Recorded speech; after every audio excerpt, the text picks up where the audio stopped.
Hey guys, कैसे हैं आप लोग। My name is Sabjit Mishra.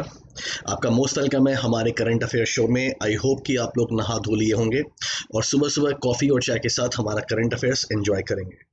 तो गाइस, शुरू करते हैं अपना सेशन। आज 14 मई को क्या क्या होने वाला है सबकी बात करने वाले हैं। लेकिन सबसे पहले गाइस, हम उस चीज़ की बात करेंगे जो कि आपको करियर बनाने में आपको बहुत पास ले जाने वाला एक फीचर है। हम बात करने वाले हैं अपने एक्सप्रेस वीडियो कोर्स के बारे में। गाइस, हमारा एक्सप्रेस वीडियो कोर्स लॉन्च हो चुका है, आपको इसके बारे में इंफॉर्मेशन है। ये कोर्स हमारा 1499 में ये कोर्स हमारा 1499 में है। और गाइज, इस कोर्स की बात करें तो इस कोर्स में आपको हम सारे e books, PDF, Telegram channels सब कुछ दे रहे हैं। इस 1499 की अगर बात करें गाइज तो देखो, ये तो मेरा कोर्स है, लेकिन मेरे साथ साथ आपको यहाँ पे 6 कोर्सेज मिलते हैं, जैसे high level puzzle setting arrangement, high level DI, reasoning, miscellaneous topics, English language, arithmetic A to Z topic and journal banking financial awareness. मतलब बैंक एग्जाम को क्वालिफाई करने के लिए पूरा एक अपने आप में बड़ा अच्छा कॉम्बो है। ये 1499 में आपको मिलेगा गाइस, और सारे वीडियोस जो हैं वो रिकॉर्डेड फॉर्म में होंगे। और गाइस, आपको ये भी पता होगा कि हमने इसके अलावा अपने इंडिविजुअल बैच भी लाइव कर दी लॉन्च कर दिए हैं। मतलब ये सारे जो हमारे इंडिविजुअल बैच हैं वो लाइव बैच हैं। और अगर आप किसी का भी बैच लेते हैं, फॉर एग्जांपल आप मेरा जीए का बैच लेते हैं, तो मेरा जर्नल अवेयरनेस का बैच 499 में अवेलेबल है। अब समझिएगा, अगर किसी बच्चे ने एक्सप्रेस वीडियो कोर्स लिया हुआ है तो वो मेरा बैच फ्री में देख सकता है। और अगर आप केवल ये बैच लेते हो तो आप केवल यही बैच देख पाओगे, तो ये भी याद रखिएगा। तो हमारा एक्सप्रेस वीडियो कोर्स 1499 में अवेलेबल है। चलिए शुरू करते हैं गाइस। आज के अपने एक और स्लाइड आपके सामने आएगी जहां पर आपको इन्फॉर्मेशन दी गई है कि आप हमारा ये वीडियो कोर्स कैसे परचेस कर सकते हैं। आप इस नंबर पे कांटेक्ट कर सकते हैं, या फिर आप इस ईमेल आईडी से करेस्पॉन्डेंस कर सकते हैं, या फिर गाइस आप एक काम कर सकते हैं, हमारे वीडियो के डिस्क्रिप्शन में जो आप जाएंगे तो वहां पर कोर्स पेज पे जाने के लिए लिंक होगा, जहां पे डायरेक्टली आप चले जाएंगे। चलिए शुरू करते हैं गाइस, और स्टार्टिंग करेंगे अपने मोटिवेशनल कोट के साथ। और ये मोटिवेशनल कोट क्या कह रहा है? Never complain and never explain. Never complain, never explain, ये उन सारे बच्चों के लिए है जो सारे बच्चे अभी प्रिपरेशन कर रहे हैं, अपने एग्जाम की तैयारी कर रहे हैं। तो गाइस देखो, हम ग्रेजुएट्स होते हैं, हम शायद पीजी भी कर चुके होते हैं, यानी हमें समझ है एग्जाम में कैसे कंटेंट आते हैं, कौन सा स्पीड टेस्ट अच्छा है, कौन से एजुकेटर अच्छे हैं, कौन सा चैनल अच्छा है।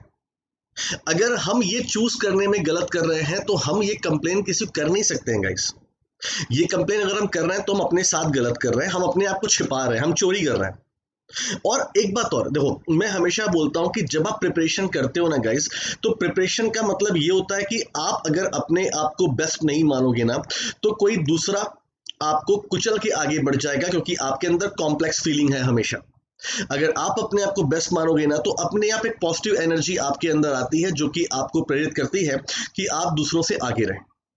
अच्छा, मैंने हमेशा देखा है कि आप जब बच्चे होते हो, आप तैयारी करते हो, तो आप दूसरों से कंसल्टेशन लेते हो, कैसे पढ़ें कैसे नहीं पढ़ें। एक बात याद रखिएगा, अगर कोई बच्चा जिसका सिलेक्शन नहीं हुआ है तो वो आपको कभी भी राइट डायरेक्शन नहीं दिखा पाएगा। हाँ, अगर सिलेक्शन हो चुका है, जैसे हमारे ही ग्रुप की बात कर लें, हमारे ही वीडियो की बात कर लें, बहुत सारे बच्चे लाइव रहते हैं जो कि सिलेक्टेड हैं, हमारे इस चैट पे सिलेक्टेड है।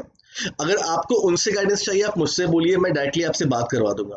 तो जो सेलेक्ट हो चुके हैं आप उनसे बातचीत करिए, आपके लिए ज़्यादा फायदेमंद होगा। एक अनसिलेक्टेड स्टूडेंट कभी आपको सही राय नहीं दे सकता है। अच्छा, आप कभी उसे अपनी चीजें एक्सप्लेन मत करिए, आप कैसे पढ़ते हो कैसे नहीं पढ़ते हो। गाइज, ये आपकी अपनी आत्मा है, आपका अपना सोल है, ये आपका अपना अधिकार है, और आपको ये अपने हिसाब से डेवलप करना है, किसी और को देख के डेवलप नहीं करना है।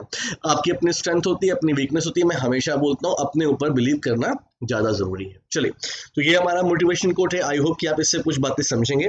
हम स्टार्ट करते हैं आज के अपने सेशन की, और कल की तरह आज भी हम स्टार्ट करेंगे रिपोर्ट और इंडिसेस से। मैंने कल के सेशन में आपसे बताया था कि रिपोर्ट और इंडिसेस एक टॉपिक, ऐसा टॉपिक है जो किसी भी एग्जाम में आता है, गाइस, तो इसको आपको काफी दिल से पढ़ना है। ठीक, WEF का मतलब world economic forum. World economic forum ने अपनी global energy transition index launch कर दी है, और इस इंडेक्स में टॉप किया है स्वीडन ने। अगर आपको इमेज दिख रही है तो ठीक है, अगर ब्लर दिख रही है कोई बात नहीं, आपको हम पूरी इंफॉर्मेशन आगे देने वाले हैं। तो हम कौन से इंडेक्स की बात कर रहे हैं? Global energy transition index launch किसने किया? वर्ल्ड इकोनॉमिक फोरम में। बिल्कुल टेबुलर फॉर्म में, खूबसूरत फॉर्म में आपको ये पूरी इंफॉर्मेशन हम दिखा रहे हैं। देखिए जैसे इंडेक्स का नाम क्या है भाई, तो ग्लोबल एनर्जी ट्रांजिशन इंडेक्स 2020। ये इंडेक्स किसने रिलीज किया है, तो ये इंडेक्स वर्ल्ड इकोनॉमिक फोरम ने रिलीज किया है। ऐसे भी क्वेश्चन एग्जाम बनते हैं कि ग्लोबल एनर्जी, आपको बिलीव नहीं है, 2019 state bank of India PO का पेपर देख लीजिए, उसमें ऐसा क्वेश्चन आया हुआ है। क्वेश्चन क्या आया था मैं बता दूं आपको, world intellectual property, world intellectual इन, मैं बता रहा हूँ, world intellectual property organization WIPO एक इंडेक्स निकालता है, I think world innovation index. ये किसने पब्लिश किया था, वो क्वेश्चन एग्जाम में आया था, ठीक है। तो ग्लोबल एनर्जी ट्रांजिशन इंडेक्स कौन पब्लिश करता है, वर्ल्ड इकोनॉमिक फोरम करता है। और इस इंडेक्स में टॉप किया है स्वीडन ने। अच्छा, स्कोर रेयरली पूछे जाते हैं, लेकिन फिर भी आप एक बार देख लीजिएगा, स्वीडन का स्कोर 74.2% था और थर्ड टाइम लगातार स्वीडन ने टॉप किया। अगर भारत की बात करें तो भारत को 2 स्थान का फायदा हुआ है और भारत लास्ट ईयर 76 प्लेस पे था, अभी 74 प्लेस पे आ गया है और भारत का स्कोर है 51.5%। ठीक है, स्वीडन ने टॉप किया, दूसरे पे स्विट्जरलैंड है और तीसरे पे फिनलैंड है। इससे ज्यादा आपको पढ़ने की जरूरत नहीं है। तो इंडेक्स के बारे में हमने बात कर ली, आपको सारी इंफॉर्मेशन मिल गई। आगे बढ़ते हैं और आपको वर्ल्ड इकोनॉमिक फोरम के बारे में बात कर लें। ये काफी इंपॉर्टेंट ऑर्गेनाइजेशन है, इसका हेडक्वार्टर जरूर याद रखिए, कोलोग्नी स्विट्जरलैंड। वर्ल्ड इकोनॉमिक फोरम का हेडक्वार्टर कहाँ पे है, कोलोग्नी स्विट्जरलैंड में है। कोलोग्नी याद रखेगा, कोलोग्नी याद रखेगा, बिल्कुल एग्जाम में आते हैं। तो ये पॉइंट हमारा यहाँ पे खत्म होता है, हम आगे बढ़ेंगे और आज के अपने दूसरे न्यूज की बात करेंगे जो कि बिजनेस, फाइनेंस और इकोनॉमी को लेकर है। ठीक, अच्छा, कल एक बच्चे ने फीडबैक दिया कि सर आप जो करंट अफेयर्स पढ़ाया करिए वो PIB और बिजनेस स्टैंडर्ड और द हिंदू से पढ़ाया करिए। ठीक है, तो देखिए गाइस, मैं दूसरों की तरह पेपर से नहीं पढ़ाता हूं, क्योंकि यार मैं खुद स्टूडेंट रह चुका हूं और जब मैं स्टूडेंट था तो मैं देखता था कि मुझे न्यूज़पेपर से करंट अफेयर्स में कुछ भी समझ में नहीं आता था। यार फालतू की न्यूज़ मैं नहीं पढ़ा सकता हूं। अगर आपको यकीन नहीं आता है, आप ग्रेजुएट बच्चे हो, आप PG वाले बच्चे हो गाइस, आप एक काम करिए, मैं हमेशा बोलता हूं कंपैरिजन करो ना। आप एक दिन का हमारा PDF ले लीजिए और उसे कंपैरिजन आप कर लीजिए, आपको कैसे न्यूज़ मिलते हैं, कैसे न्यूज़ नहीं मिलते हैं। ठीक है, तो मैं देखता हूं, मैं न्यूज़पेपर से नहीं पढ़ा सकता हूं उसकी कटिंग। ये आपका करंट अफेयर्स न्यूज़पेपर से ही है, लेकिन मैं कटिंग से पढ़ा नहीं सकता, उसमें बहुत ज्यादा इरेलेवेंट पॉइंट्स होते हैं जो मुझे एक्सप्लेन करने की जरूरत नहीं है। तो गाइस आप याद रखिए, आपका जो करंट अफेयर्स आप पढ़ते हो, मेरा फेवरेट न्यूज़पेपर है बिजनेस स्टैंडर्ड, क्योंकि गाइस ये मैं MBA से ही फॉलो कर रहा हूं। उसके बाद द हिंदू तो मतलब बहुत ही जरूरी है पढ़ाने के लिए बेटा। और PIB मैं फॉलो करता रहता हूं बेटा। उसके अलावा जागरण जोश से मैं कंटेंट बनाता हूं, यहां से भी अच्छे कंटेंट मिलते हैं। जागरण जोश, PIB, बिजनेस स्टैंडर्ड और द हिंदू, ये 4 मेरे सोर्सेस होते हैं। अगर आप इकोनॉमिक टाइम्स की बात करेंगे या हिंदुस्तान टाइम्स की बात करेंगे तो इसमें न्यूज़ थोड़ी डिले होती है, इसलिए मैं ये नहीं लेता हूं। ठीक है, तो आप उसके लिए परेशान ना हो, आपकी न्यूज़ आपके न्यूज़पेपर से ही बनाई जाती है। ठीक है, चलिए, तो मॉर्गन स्टैनली आपने पक्का नाम सुना होगा।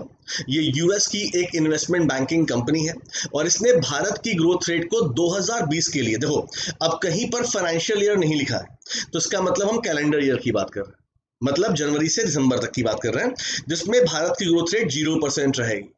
एक महाशय ने मुझे फोन करके पूछा था एक बार कि सर क्या 0% ग्रोथ हो सकती है, तो क्यों नहीं हो सकती है। इसका मतलब आपने लास्ट ईयर भी 100 रुपए अर्न किए थे और आपने इस साल भी 100 रुपए अर्न किए हैं, यानी आपने 0% ग्रोथ किया है, तो ये इसका मतलब होता है। ठीक है, और फॉर द 2021 यानी 2021 के लिए भारत की ग्रोथ रेट को 7.7% बोला गया। अच्छी बात है, एक साल बाद अच्छी बात है। ठीक, आगे देखें। इसके अलावा इन्होंने ग्लोबल GDP ग्रोथ के बारे में भी बात की है मॉर्गन स्टैनली ने। इन्होंने बोला है कि 2020 में जो पूरा वर्ल्ड है उसकी ग्रोथ रेट -3% रहेगी और 2021 में पूरे वर्ल्ड की ग्रोथ रेट 5.9% रहेगी। तो ये डेटा आपको लर्न कर लेना है। ठीक है, तो ये बिजनेस, फाइनेंस, इकोनॉमी में हमारी पहली न्यूज थी, याद कर लेंगे। आगे बढ़ते हैं, मॉर्गन स्टैनली की बात करेंगे गाइस। तो CEO कौन है, इसके CEO है मिस्टर जेम्स P. गॉरमैन और इसका हेडक्वार्टर है New York, United state. Morgan Stanley जो इन्वेस्टमेंट बैंकिंग कंपनी है उसका। चलिए आगे बढ़ते हैं। बिजनेस, फाइनेंस, इकोनॉमी में न्यूज नंबर 2 की बात करते हैं। यहाँ पर हम न्यू डेवलपमेंट बैंक की बात कर रहे हैं। न्यू डेवलपमेंट बैंक बोल लीजिए या ब्रिक्स बैंक बोल लीजिए, जिसका हेडक्वार्टर शंघाई में। तो इसने $1 बिलियन लोन दिया है इंडिया को टू फाइट COVID-19। हालांकि ये अप्रैल में ही डिसाइड हो गया था कि ब्रिक्स बैंक $1 बिलियन लोन देंगे और ब्रिक्स बैंक के बोर्ड ने अप्रूवल दे दिया है। तो ब्रिक्स मतलब न्यू डेवलपमेंट बैंक भारत को $1 बिलियन का लोन देगा। देख लीजिए, तो न्यू डेवलपमेंट बैंक या फिर ब्रिक्स बैंक, जो भी आप बोलना चाहो, ठीक। तो इसने $1 बिलियन इमरजेंसी असिस्टेंस लोन की बात बोली है भारत के लिए। आपको ये अब ये सब पढ़ने की जरूरत नहीं है गाइस, ठीक है, थोड़ा स्मार्ट बनिए।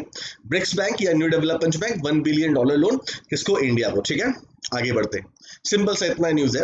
अब न्यू डेवलप और हाँ, एक बात याद रखिए, मैंने आपको AIIB, ठीक, मैंने आपको ADB, मैंने आपको USA, मैंने आपको UN, इन सब के अमाउंट लिखवा चुके हैं कई बार कि भारत की कितने अमाउंट की हेल्प कर रहे हैं। रिवीजन मैंने कई बार करवा दिया है आपको गाइस, अगर आपको याद नहीं है ना तो फिर मैं रिवीजन करा दूंगा, उसकी चिंता आप मत करिएगा, वो मेरा काम है, ठीक है। लेकिन ध्यान रखिएगा कि सर ने ये बात बोली थी, ठीक। तो NDB 2014 में ये बना, शंघाई में इसका हेडक्वार्टर है और इसके चेयरमैन है mister KV Kamat. Actually India और चाइना में यही शर्त थी कि भाई एक देश में हेडक्वार्टर होगा और एक देश का चेयरमैन होगा, तो वही है, ठीक है। चलिए आगे बढ़ते हैं। तो बिजनेस साइंस में हमारे पास दो न्यूज थी। अब स्पोर्ट्स की बात करेंगे गाइस, ठीक है। और स्पोर्ट्स में हम बात करेंगे AIFF मतलब ऑल इंडिया फुटबॉल फेडरेशन की। इन्होंने क्या किया है, इन्होंने संदेश झिंगन जो कि मेल फुटबॉलर है और बाला देवी जो कि फीमेल फुटबॉलर है, इनको अर्जुन अवार्ड के लिए रिकमेंड किया है। रिकमेंडेशन में होता यही है कि नॉर्मली ये अवार्ड मिल ही जाते हैं, ठीक है। तो आप अच्छा एक बात और, तुम आगे जो एग्जाम देने जाओगे, ठीक है, तुम याद रखना प्लेयर का नाम और उसका स्पोर्ट्स, इससे एक क्वेश्चन जरूर बनते हैं, 1 नंबर क्वेश्चन जरूर बनेगा। और मजे की बात देखो, किसी भी एग्जाम की बात कर लो, तुम रेलवे की बात कर लो, SSC की बात कर लो, बैंकिंग की बात कर लो, तुमसे पूछा जाता है कि ये खिलाड़ी किस खेल से बिलोंग करता है। आप सोचते हो कि ये स्टैटिक से कहां से क्वेश्चन बन गया, एग्जैक्टली में स्टैटिक से क्वेश्चन नहीं होता। ये अर्जुन अवार्ड या फिर फॉर एग्जांपल द्रोणाचार्य अवार्ड या फिर राजीव गांधी खेल रत्न अवार्ड, तो इन सब अवार्ड में जिन खिलाड़ियों को अवार्ड मिलते हैं उनके नाम से वहां से क्वेश्चन बनता है कि भाई ये नाम है, दिस नेम, ये किस स्पोर्ट से बिलोंग करते हैं। अब राजीव गांधी खेल रत्न अवार्ड 1-2 लोग को मिलता है तो वो आप याद कर लेते हो, है ना। लेकिन अर्जुन अवार्ड कई लोग को मिलता है, उसमें आप थोड़ा सा कंफ्यूज हो जाते हो। तो याद रखना खिलाड़ी का नाम और वो किस खेल से बिलोंग करता है, तुमसे 1 नंबर क्वेश्चन एग्जाम में बनेगा जरूर, ठीक। तो ऑल इंडिया फुटबॉल फेडरेशन की बात करें, इन्होंने संदेश झिंगन और N बाला देवी को नॉमिनेट कर दिया है फॉर द अर्जुन अवार्ड 2020, याद कर लीजिएगा, ठीक है गाइस। अगर अर्जुन अवार्ड की बात करें तो अर्जुन अवार्ड जो मिलता है वो ministry of youth affairs and sports के अंतर्गत मिलता है। 1961 से ये अवार्ड शुरू किया गया है। कभी कभी स्टैटिक पॉइंट पूछे जाते हैं और इसकी प्राइस मनी 5 लाख रुपए है। लेकिन ध्यान रहे हमारे देश में स्पोर्ट्स का सबसे बड़ा अवार्ड कौन सा है, तो राजीव गांधी खेल रत्न अवार्ड है बेटा, ये भी याद रखना, ठीक है। चलो आगे बढ़ते हैं गाइस, और अब बात करते हैं अपॉइंटमेंट और रिजाइन की। और यहाँ पर हम बात करेंगे CBSE के नए चेयरमैन बन गए हैं। कौन बन गए हैं? मनोज आहूजा बन गए हैं, अपॉइंट हुए हैं new CBSE chairman Manoj Ahuja. आइए आपको पूरी न्यूज दिखाते हैं यहाँ पे, ठीक है। तो ओडिशा कैडर के ये IAS हैं मनोज आहूजा, ये सब पढ़ने की जरूरत नहीं पड़ती है। मनोज आहूजा ये न्यू चेयरमैन बन गए हैं central board of secondary education मतलब कि CBSE। इसके अलावा देखिए तो मिस्टर आहूजा जी ने क्या किया है, इन्होंने अनीता करवाल को रिप्लेस किया है। रिप्लेस से भी क्वेश्चन रेयरली ही बनते हैं, लेकिन अगर हम तैयारी कर रहे हैं तो हम बेस्ट की तैयारी क्यों ना करें, है ना। तो आहूजा विल रिप्लेस अनीता करवाल। तो एक पॉइंट तो हमारा अपॉइंटमेंट का ये हो गया। अबाउट CBSE की बात कर लेते हैं। तो CBSE का हेडक्वार्टर दिल्ली में है, चेयरपर्सन मनोज आहूजा बन चुके हैं और CBSE जो है ये ministry of human resource and development के अंतर्गत आता है। 1962 में इसे बनाया गया था इस डिपार्टमेंट को। चलिए दूसरे न्यूज की बात करेंगे। अखिल कुमार गाइस, इंडिया में बॉक्सिंग के क्षेत्र में अगर बात करें तो अखिल कुमार ही पहले स्टार थे जिन्होंने इंडियन बॉक्सर को वापस से अपने मुकाम पे पहुंचाया था। मुझे याद है मैं छोटा था तो अखिल कुमार का नाम मैंने सुनना शुरू किया था। उसके बाद ये लोग विजेंद्र कुमार ये लोग आए। तो अखिल कुमार री इंडक्टेड इनटू नाडा डिसिप्लिनरी पैनल। री इंडक्टेड का मतलब क्या हुआ, 2017 से लेकर 19 तक ये ऑलरेडी इस पैनल में थे और इनको अब फिर से इस पैनल में नियुक्त किया गया है अखिल कुमार को, ठीक है। नाडा क्या होता है गाइस, आपको आगे दिखा देते हैं। देखिए तो अखिल कुमार जी को वापस री इंडक्टेड किया गया है national anti doping agency disciplinary panel. मतलब अगर कोई खिलाड़ी डोप टेस्ट में पॉजिटिव पाया जाता है, फिलहाल इनका डोप टेस्ट कौन करता है? नाडा। तो उसके ऊपर क्या पनिशमेंट उसे मिलना चाहिए, क्या ऑफेंस लगना चाहिए, ये सब डिसिप्लिनरी पैनल डिसाइड करता है। तो अखिल कुमार को इसमें एज अ मेंबर अपॉइंट किया गया है। देखिए राइट नाउ अखिल जी की बात करें तो ये हरियाणा पुलिस में एज अ एसीपी हैं, गुरुग्राम में पोस्टेड, और ये 17 से 19 तक इस पैनल में रह चुके हैं पहले भी। ठीक है, तो ये अपॉइंटमेंट का हमारा आज का दूसरा न्यूज था। नाडा की बात कर लें गाइस। नाडा के सीईओ कौन है? प्रवीण अग्रवाल। जो मेरे भाई बहन रेलवे एसएससी के लिए तैयारी कर रहे हैं, उनके लिए ये सब पॉइंट काफी इंपॉर्टेंट होते हैं, मैं बार बार बोलता हूँ। 2005 में नाडा को फाउंड किया गया था, इसका हेडक्वार्टर दिल्ली में। ठीक, चलिए आगे बढ़ते हैं। तीसरे न्यूज की बात करते हैं guys. Archaeological survey of India की बात कर ले तो V Vidyapati director general appoint हुए हैं एएसआई के। तो एएसआई के नए महानिदेशक वी विद्यापति को बनाया गया है। आइए पूरी न्यूज की बात कर ले। देखिए, तो V Vidyapati appointed as the director general of the archaeological survey of India. 12 मई से इनकी पोस्ट में मिलेगी, अब ये मिल गई है, तो ये सब डेट आपको याद रखने की जरूरत नहीं। तो डायरेक्टर जनरल बने हैं वी विद्यापति जी इसके आर्कियोलॉजिकल सर्वे ऑफ इंडिया के। इसके अलावा एक न्यूज हमारे पास आपके लिए और भी है। राजेंद्र कुमार को डायरेक्टर जनरल अपॉइंट किया गया है एम्प्लॉय स्टेट इंश्योरेंस कॉर्पोरेशन का। एक न्यूज और, राजेंद्र कुमार अपॉइंट हुए हैं director general of the employ state insurance corporation, ये भी याद कर लीजिएगा। ठीक है, तो पहले हम एम्प्लॉय स्टेट इंश्योरेंस कॉर्पोरेशन की बात कर लें। ये प्रॉपर एक इंश्योरेंस मतलब ये इंश्योरेंस कंपनी है। ठीक, 1952 में से फाउंड किया गया था, इसका हेडक्वार्टर दिल्ली में है। इसके अलावा अगर हम एएसआई की बात कर लें, आर्कियोलॉजिकल सर्वे ऑफ इंडिया, 1861 में इसे फाउंड किया गया, हेडक्वार्टर दिल्ली में है, और ये ministry of culture and government ministry of culture के अंतर्गत काम करने वाली बॉडी है एएसआई। ठीक, चलिए तो गाइज अब नेक्स्ट अपने पड़ाव पर चलते हैं जो कि साइंस और टेक्नोलॉजी को लेकर है। और साइंस एंड टेक्नोलॉजी में हम बात करेंगे TVS group, automobile company, Sundaram मेट और आईआईटी मद्रास। इन्होंने मिलकर डेवलप किया low cost automated respiratory assist. Guys कोविड-19 में सबसे ज्यादा अफेक्ट हमारे रेस्पिरेटरी सिस्टम पे ही पड़ता है। तो इन तीनों ने मिलकर एक ऐसा डिवाइस डेवलप किया है जो कि हमें सांस लेने में सहायता करता है। ये काफी जरूरी मशीन है कोविड-19 पैंडेमिक को लेकर। ठीक है, देखिए तो टीवीएस ग्रुप ने स्पॉन्सरशिप दी है, बेसिकली पैसा लगाया है। सुंदरम मेडिकल फाउंडेशन एक मेडिकल इक्विपमेंट बनाने वाली कंपनी है, और आईआईटी मद्रास इनके साइंटिस्ट ने मिलकर साथ में एक लो cost automated respiratory assist device बनाया है। आपको बस इसका नाम याद रखना है, द सुंदरम वेंटागो। द सुंदरम वेंटागो।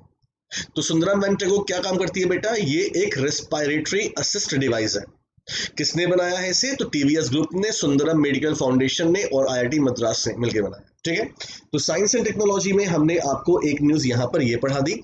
अब दूसरे न्यूज की बात कर लें तो लॉकडाउन या कोविड-19 की बात करें तो इसका अगर बहुत बुरा फेस है तो इसका एक अच्छा चेहरा भी है। आपको पता है हर सिक्के के दो पहलू होते हैं।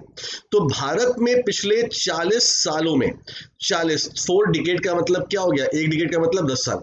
40 सालों में सबसे कम CO2 का एक लेवल पहुंच गया है। 40 सालों में सबसे कम। आइए आपको दिखाते हैं। तो according to the study conducted by centre for research on energy and clean air, CREA, centre for research on energy and clean air, तो ये एक बेसिकली कि इंडिया में इकोलॉजी को लेके काम करती बॉडी है, जिसने बताया है कि भारत में कार्बन डाइऑक्साइड का एमिशन जो है वो 40 सालों में सबसे कम हुआ है। मैं पॉल्यूशन की बात नहीं कर रहा हूँ, पॉल्यूशन के हिसाब से बात करें तो मेरे हिसाब से पॉल्यूशन 20 साल में सबसे कम हुआ होगा। यहाँ पर हम कार्बन डाइऑक्साइड के उत्सर्जन की बात कर रहे हैं। तो 40 सालों में सबसे कम कार्बन डाइऑक्साइड का लेवल पहुंचा है इंडिया में। ठीक, क्या बताया गया है?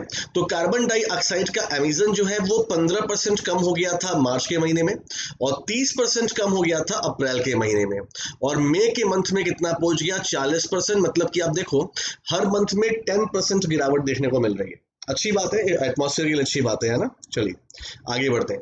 तो साइंस और टेक्नोलॉजी में हमने एक न्यूज़ की बात की, अब हम नेशनल अफेयर्स की बात करते हैं और जहां पर हम फिर से एक बार यूपी की बात करेंगे। तो यूपी का जो पोस्टल डिपार्टमेंट है इसने एक रिकॉर्ड बना दिया है, reaching maximum number of the person in a single day to provide cash at door step. तो गाइज आपको पता है कोविड-19 चल रहा है और लोग अपने घरों पर मजबूर हैं रहने के लिए, तो उनके घरों पर जो कैश वैश की प्रॉब्लम हो रही है उसे सॉल्व करने का बीड़ा उठाया पोस्टल डिपार्टमेंट ने। तो यूपी पोस्टल डिपार्टमेंट ने एक दिन में सबसे ज्यादा कैश को बांटने का रिकॉर्ड बनाया है। आइए दिखाइए, आपको पूरी न्यूज दिखाते हैं। देखिए, तो postal department in Uttar Pradesh has made a record of reaching the maximum number of the person in a single day. मतलब एक दिन में सबसे ज्यादा लोगों तक पहुंचने का record postal department of UP ने बनाया है। क्या रिकॉर्ड है भाई? तो UP circle of post department, मतलब कि यूपी, वही यूपी पोस्टल डिपार्टमेंट, इन्होंने क्या किया है, made a transaction of 30 crore, 30 crore का ट्रांजैक्शन किया है एक दिन में। 2.74 lakh person in the state through Aadhaar enabled payment system. अब जो बच्चे मेरा पेड कोर्स ले चुके हैं या जो बच्चे मुझे यूट्यूब पे फॉलो करते हैं, मैं ऑलरेडी आधार इनेबल्ड पेमेंट सिस्टम कई बार पढ़ा चुका हूं, ठीक है।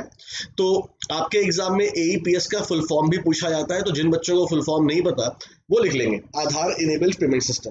तो कहा गया है कि यूपी पोस्टल डिपार्टमेंट एक दिन में 30 करोड़ पैसे बांटा 2.74 लाख पर्सन के पास जाकर। अपने आप में बहुत बड़ा डेटा है ये, ठीक है, थ्रू आधार इनेबल्ड पेमेंट सिस्टम। चलिए आगे बढ़ते हैं गाइस, और यहां पर इंडिया पोस्ट की बात करेंगे। 1854 में इसे फाउंड किया गया था, हेडक्वार्टर दिल्ली में। इंडिया पोस्ट जो है ये ministry of communication and information technology के अंतर्गत आने वाला एक डिपार्टमेंट है। राइट नाउ डायरेक्टर जनरल कौन है इसकी? तो मिस अरुंधति घोष है, मिस अरुंधति घोष है इंडिया पोस्ट की, ठीक है, याद रखिएगा ये चीज। चलिए आगे बढ़ते हैं। नेशनल अफेयर्स में न्यूज नंबर 2 की बात करते हैं। तो टाइम टू टाइम पर हमारे देश में कभी हमारे देश के ऑनरेबल प्राइम मिनिस्टर, तो कभी हमारे देश के सेलिब्रिटी, कभी क्रिकेटर्स, तो कभी सिंगर, ये लोग आकर हमारे अंदर की जो मतलब एक इस जो हमारे अंदर में ना एक भावना होती है, भावना का मतलब होता है सकारात्मक भावना। जब हम लोग साथ में होते हैं, हम टीम बन के काम करते हैं, तो हमारे अंदर बड़ी अपार ऊर्जा होती है। उस ऊर्जा को जगाने की जरूरत पड़ती है। तो ICCR ने रिलीज किया है न्यू सॉन्ग, नाम है united we fight to strengthen India's fight against कोविड-19। तो ICCR ने कोविड-19 के खिलाफ भारत की लड़ाई को मजबूत करने के लिए एक नया गाना यूनाइटेड वी फाइट जारी किया है। अब यहाँ पे आप दिमाग लगा रहे होंगे ये ICCR क्या है, मैं जानता हूं आप लोगों को ना बहुत अच्छे से। देखिए, तो सॉन्ग का नाम पहले सुन लो, यूनाइटेड वी फाइट। इसको रिटन, इसे लिखा है और कंपोज किसने किया है? मिस्टर जोए एल्वरस ने, ठीक। और इसे गाया है उषा उथप ने, सलीम मर्चेंट ने, शेफाली अल्वेर्स ने, राशिद बेनीदयाल। देखो अब इतने सारे सिंगर हैं तो आपको नाम याद रखने की जरूरत नहीं है। आप याद रखिए बस कि यूनाइटेड वी फाइट को, इस सॉन्ग को लिखा किसने है और कंपोज किसने किया है? तो जोए एल्वरस। ये नाम आपको लर्न करना है, जरूरी है आपके लिए, ठीक। और इस म्यूजिक को इसने, तो ये भी आपको पढ़ने की जरूरत नहीं है, मैं आपको बता रहा हूं आपके एग्जाम के पॉइंट ऑफ व्यू से, क्योंकि इतने नाम अगर साथ में होंगे तो पक्का एग्जाम में नहीं पूछे जाएंगे, ठीक है। तो यूनाइटेड वी फाइट, एक सॉन्ग का नाम याद रख लीजिए, ठीक। और इसको किसने लिखा है, कंपोज किया है? जोए एल्वरस ने।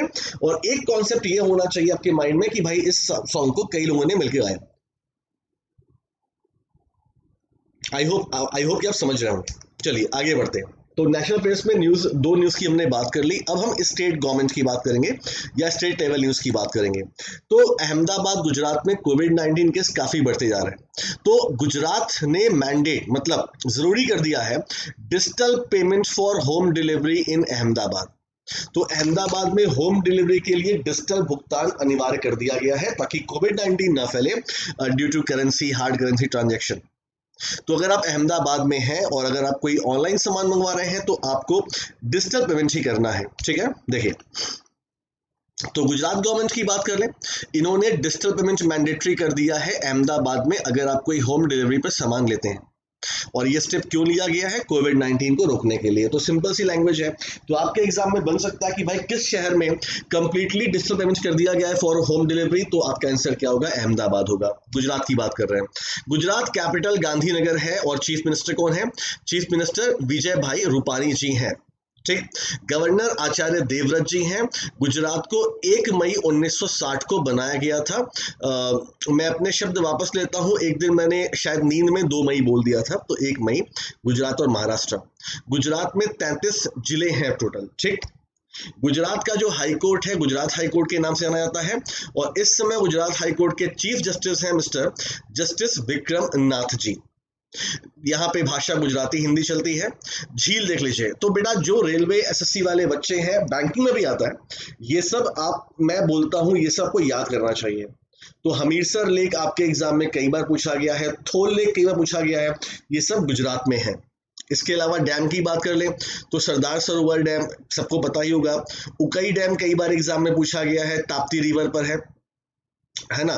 करजन रिजर्वेयर करजन रिवर पे है, ये भी एग्जाम में आया है। इसके अलावा फेस्टिवल की बात कर ले तो काइट फेस्टिवल तो यहाँ का है ही, साथ ही साथ सप्तक फेस्टिवल भी कहाँ का है? गुजरात का है। गुजरात के फोक डांस की बात कर ले तो गरबा डांडिया, ये तो हमको मतलब रटा ही है, हमें कोई दिक्कत ही नहीं है। इसके अलावा टिप्पानी डांस और पत्थर डांस भी गुजरात का डांस है। ठीक।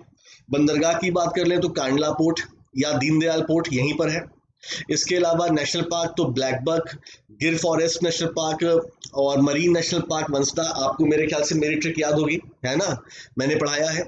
न्यूक्लियर पावर प्लांट की बात करें, ककरापर, याद रखेगा गुजरात में ककरापर एटॉमिक पावर स्टेशन है। मिट्टी विरदी भी था, लेकिन विरदी जो है वो तमिलनाडु में शिफ्ट हो गया, ये भी याद रखेगा। ठीक है, चलिए सोलर पावर प्लांट की बात कर लें तो मैंने आपसे बोला है कि सोलर पावर प्लांट एग्जाम में पूछे जाते हैं। तो चरनका सोलर पार्क और Bitta solar park, 2 solar park यहाँ पर आपको यहाँ पे दिखाई पड़ रहा है। चलिए आगे बढ़ते हैं। स्टेट न्यूज में न्यूज नंबर 2 की बात करते हैं। हम बात करेंगे उत्तराखंड चीफ मिनिस्टर की। Uttarakhand chief minister launches HOPE, a portal to help unemployed youth. तो उत्तराखंड के चीफ मिनिस्टर ने उत्तराखंड में युवाओं को रोजगार देने के लिए एक पोर्टल लॉन्च किया है, होप। अब ये होप पोर्टल क्या है देखते हैं। देखिए, the chief minister of Uttarakhand कौन है भाई? त्रिवेंद्र सिंह रावत जी हैं। इन्होंने होप पोर्टल लॉन्च किया है। फुल फॉर्म है helping out people everywhere, helping out people everywhere, a portal to create employment opportunity for the youth in their expertise and to provide skill development opportunities। यानी कि इस portal में कैसा होगा? इस पोर्टल में सारे युवाओं को अपने आप को इनरोल करना होगा। आपकी पढ़ाई क्या है, आपका स्पेशलाइजेशन क्या है, आपको एक्सपीरियंस कितना है, ये सब डेटा आपको फुलफिल करना होगा। और उसके बाद गवर्नमेंट, जो उत्तराखंड की गवर्नमेंट है, वो किसी एजेंसी के थ्रू फिर आपको किसी न किसी जॉब में लगवा देगी, मतलब जो आपके एक्सपर्टाइज के हिसाब से होगा। Hope, helping out people everywhere, hope full form आपको लर्न करना है। ठीक है, चलिए उत्तराखंड की बात कर ले तो 9 नवंबर को उत्तराखंड का दिवस मनाया जाता है, सेलिब्रेट किया जाता है। 2000 में ये बना। Capital Dehradun, chief minister Trivendra Singh Rawat ji और गवर्नर बेबी रानी मौर्य जी। चलिए आगे बढ़ते हैं और अब एक्स्ट्रा हाईलाइट में न्यूज नंबर 1 की बात करते हैं। ठीक है गाइस, तो crime patrol fame actor mister Shafiq Ansari, इनका निधन हो गया है 52 साल की अवस्था में ड्यू टू कैंसर। तो एक्टर शफीक अंसारी की हम बात कर रहे हैं। ये क्राइम पेट्रोल में इन्हें हमने देखा है और इनकी 52 साल में मृत्यु हो गई। तो गाइस करंट अफेयर्स कभी हमें अच्छे मिलते हैं, कभी हमें बुरे मिलते हैं, कभी हमको मिलते ही नहीं है। तो हमारे पास आज के लिए आपके लिए इतनी ही न्यूज थी। अब हम बात करेंगे अपने एमसीक्यूज की। और एमसीक्यूज की बात कर ले तो पहला क्वेश्चन हमारे सामने है, name the para athlete who has announced retirement from Paralympic games to serve as the president of the Paralympic committee of the India.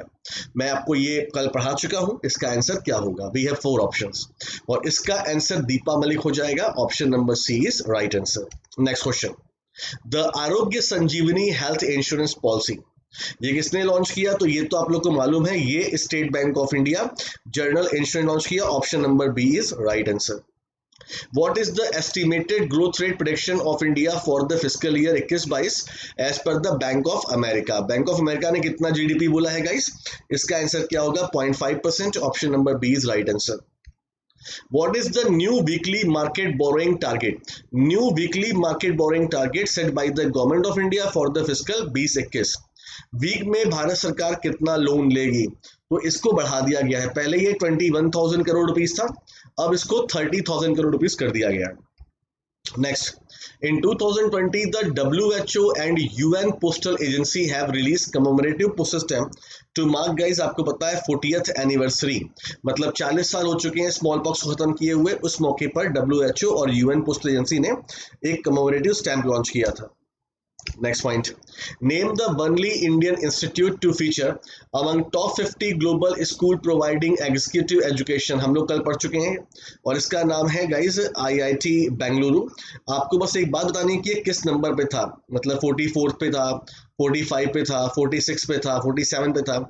जरा मुझे कमेंट करिए, कमेंट करिए सारे बच्चे जो ऑनलाइन देख रहे हैं वो भी, और जो ऑफलाइन देखेंगे वो भी।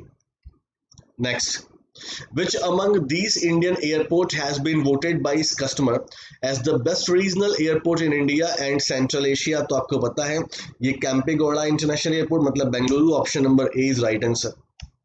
और ग्लोबल लेवल पे तो आपको पता है ये कौन सा चांगी इंटरनेशनल एयरपोर्ट सिंगापुर है ना। According to the data released by the Registrar General of India, which of the following state has the worst infant mortality rate in the country? मतलब कि किस राज्य में सबसे ज्यादा शिशु मृत्यु दर है। सबसे खराब का मतलब सबसे ज्यादा। तो हमारे सामने 4 ऑप्शन है और इसका आंसर होता है Madhya Pradesh, option number A. Madhya Pradesh, option number A is right answer. The Ministry of Chemical and Fertilizer reported that National Fertilizer Limited, a PSU under Government of India, registered how much growth in the fertilizer sale in April 2020? मतलब national fertiliser limited की बात करें तो April month में इनकी cell जो है वो काफी ज्यादा हो गई। कितने परसेंट ग्रोथ हुई है सेल में, ये आपसे पूछा गया है। Answer is 71%, option number B is right answer. The Indian Council for Medical Research announced a research collaboration with which Hyderabad-based company to develop a COVID-19 vaccine। Guys मैंने आपको बताया था कि ICMR ने टोटल 11 COVID-19 वायरस स्ट्रेन दिया था किसको, Bharat biotech को, और ये दोनों मिलके मेडिसिन बनाने वाले हैं। तो answer is Bharat Biotech International Limited, option number B is right answer. Next question, who assumed charge as the new secretary Ministry of New and Renewable Energy on 11th May? मैंने कल आपको ये पढ़ा दिया था और इसका आंसर होगा Indu Shekhar ji, option number C is right answer. चलिए गाइस, तो ये था हमारा आज का session. Thank you so much, और आपसे मिलते हैं फिर नेक्स्ट सेशन में। और मैं हमेशा की तरह बोलना चाहता हूँ कि अगर आपको ये वीडियो हमारे अच्छे लग रहे हैं तो प्लीज़ हमें लाइक करें, शेयर करें, हमें सपोर्ट करें। और अगर आपको हमारे वीडियो किसी रीज़न से अच्छे नहीं लग रहे हैं तो डिसलाइक कर सकते हैं आप, और प्लीज़ एंड प्लीज़ हमें रिकमेंड करें ताकि हम अपने आप में चेंजेस करें। देखिए, बात करने से ही बात बनती है ना। तो आप बताइए हम क्या चेंजेस आपके लिए कर सकते हैं, हमें बड़ी खुशी होगी चेंजेस करने में। तो thank you so much guys, अब मिलते हैं आपसे नेक्स्ट सेशन में। Thank you.